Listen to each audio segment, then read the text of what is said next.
ইটুর ক্ষেত্রে খুব কমন একটা জিজ্ঞাসা হচ্ছে কি পরিমাণ অর্থ আমাকে বিনিয়োগ করতে হবে। খুব পপুলার একটা ওয়ে হচ্ছে যদি আপনার আমেরিকায় রিলেটিভ থাকে তাহলে সে আপনাকে এখানে এটা গিফট করতে পারে, গিভ অ্যাওয়ে করতে পারে। ক্যামেরাটা ঘুরিয়ে আপনাদেরকে একটা বিল্ডিং দেখাই, তারপরে কথা বলি।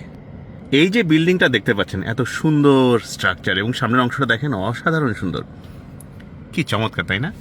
এই বিল্ডিংটা হচ্ছে একটা স্কুল এবং এই স্কুলটা কিন্তু সরকারি স্কুল না, মানে আমেরিকান যে প্রাইভেট পাবলিক স্কুল সেই স্কুল না। এই স্কুলটা হচ্ছে আমেরিকার একটা প্রাইভেট স্কুলের উদাহরণ। তো আমেরিকায় এরকম প্রাইভেট স্কুলগুলা অনেক বেশি সুন্দর হয় এবং তাদের সুবিধা অনেক বেশি হয়।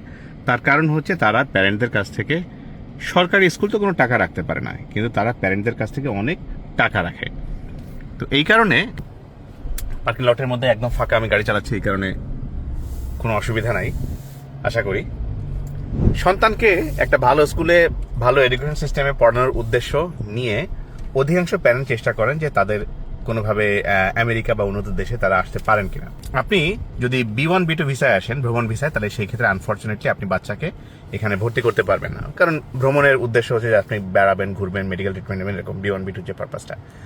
যদি আপনি অ্যাকচুয়ালি বাচ্চাকে এখানে পড়াতে চান তাহলে সেই ক্ষেত্রে সব থেকে ভালো উপায় হচ্ছে আপনি যদি E2 ভিসায় আসেন, অথবা আপনি যদি ইমিগ্রেন্ট হিসেবে আসেন তাহলে তো অবশ্যই ভালো যে আপনার বাচ্চা এখানে ইমিগ্রেন্ট হিসেবে সমস্ত সুবিধা পাবে।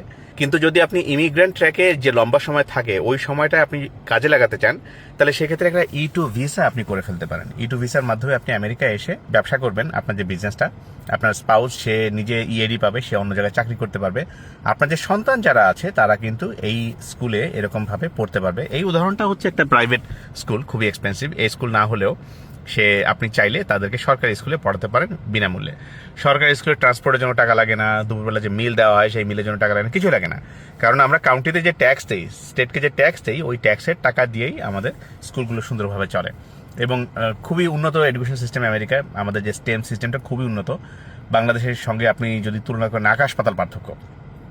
এই সুন্দর সুযোগটা আপনি সন্তানকে দিতে পারেন যদি আপনি ইমিগ্রেন্ট হিসেবে এদেশে আসেন, অথবা যদি ইমিগ্রেশনের লম্বা সময় লাগে সে সময়টাকে কাজে লাগাতে চান, যেটা বললাম যে আপনি E2 দিয়েও করতে পারেন।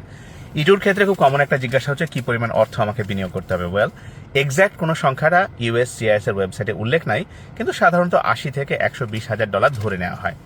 এই টাকা বাংলাদেশের পক্ষে সব থেকে বড় যে চ্যালেঞ্জটা সেটা হচ্ছে কি হালাল উপায়ে, বৈধ সাদা উপায়ে এই টাকা বাংলাদেশের বর্ডার ক্রস করে আমেরিকায় প্রবেশ করানো, এবং অবশ্যই আপনাকে সম্পূর্ণ স্বচ্ছতার সঙ্গে টাকাটা আনতে হবে। এক্স্যাক্ট কি উপায় জিনিসটা হবে এইটা নিয়ে আমাদের পার্টনার যে লয়ার আছে তারা আপনাদের সঙ্গে বিস্তারিত আলোচনা করতে পারেন, তাদের কনফিডেন্সিয়ালিটি মেনটেন করে। খুব পপুলার একটা ওয়ে হচ্ছে যদি আপনার আমেরিকায় রিলেটিভ থাকে তাহলে সে আপনাকে এখানে এটা গিফট করতে পারে, গিভ অ্যাওয়ে করতে পারে, অথবা আপনি কোনো একটা বিজনেস আপনি পার্শিয়ালি ওন করতে পারেন, করে আপনি লোন নিতে পারেন, সেটা আপনি ব্যবসার মূল টাকাটা আপনি দেখাতে পারেন। আপনি চাইলে যে পুরো ব্যবসাটা আপনাকে শতভাগ ওন করতে হবে ব্যাপারটা সেরকম না, আপনি 50-51% ওন করলেন এবং আপনি ডিসিশন মেকিং মানে CEO বা ধরেন MD লেভেলে থাকলেন, যাতে আপনি ওটা অপারেট করেন সেই সিদ্ধান্ত আপনার থাকে।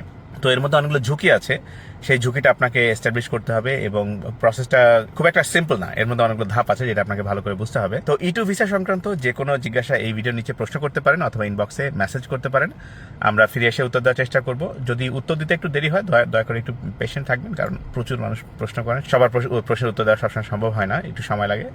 আর আমাদের পার্টনার লয়ারের সঙ্গে আমরা সামনে একটা ওয়েবিনার আয়োজন করছি, সেই ওয়েবিনারও রেজিস্ট্রেশন করতে পারেন, সেখানে কথা হবে আশা করি। ধন্যবাদ, ভালো থাকবেন।